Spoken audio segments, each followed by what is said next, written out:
Okay, kali ni aku nak try footage video ChestMount.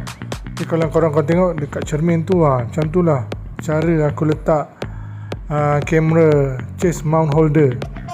So ni aku nak check out daripada Sakol Hotel dekat Hat Yai.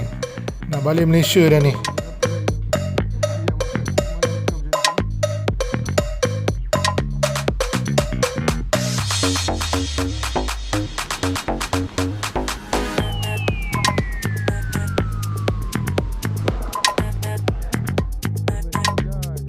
Okey, sekarang ni pula aku nak tunjuk footage macam mana aku berjalan. Kau tengok tangan aku tu, kiri kanan kiri kanan. Sekarang ni aku nak masuk dekat 7E.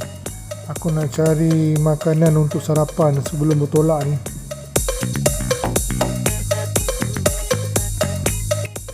Okey, korang boleh tengok lah macam mana. Inilah 7E dekat Thailand. Barang dia lebih kurang sama je apa yang jual dekat Malaysia ni kan. Tapi yang aku suka 7E Thailand ni, yang best dia kau tengok ada burger. Macam-macam burger dia jual. Jangan salah ambil sudah. Jangan ambil pork burger sudah. Macam aku ambil ni burger double cheese ni. Makan ni je lah pagi ni. Tu yang best tu.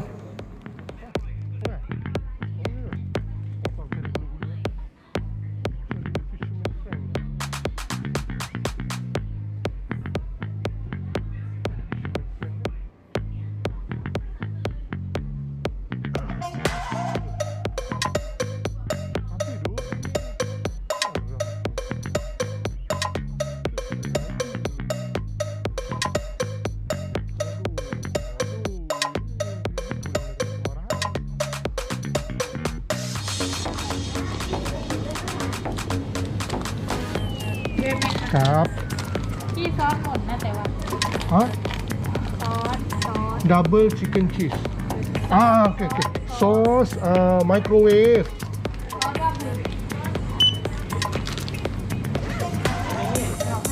double chicken cheese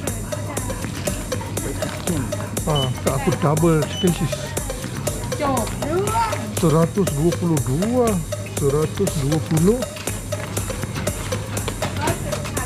122 oh dua ni kecil, dua ada 120 2 baht no wait 2 baht oh no ada 2 baht right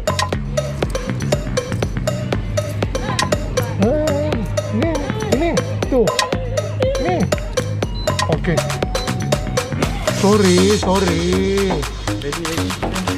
matematik thank you tak apalah budak ni cakap ready shilling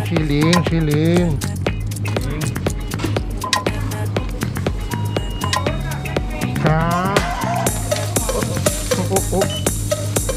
oh dia bagi cili sauce sekali.